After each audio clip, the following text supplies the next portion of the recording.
Hello mga amiga. Today, Friday na naman mga amiga. Siyempre, ulit-ulit lang yan. Pag Friday, ang ulam, munggo. Lalapat ng alugbati ko mga amiga.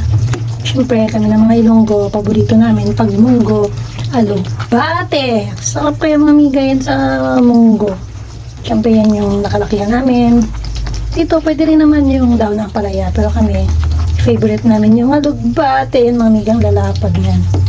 Binili ko na yan kasi yung farm ko, bagong tanim ang aking mga alugbate. Yan ang for today's lunch mga amiga.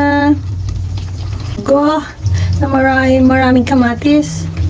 May karne and of course alugbate. Yan yung bida sa munggo. Alugbate kayo dyan. Dalapad.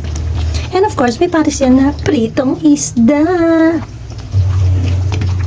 That's all for today.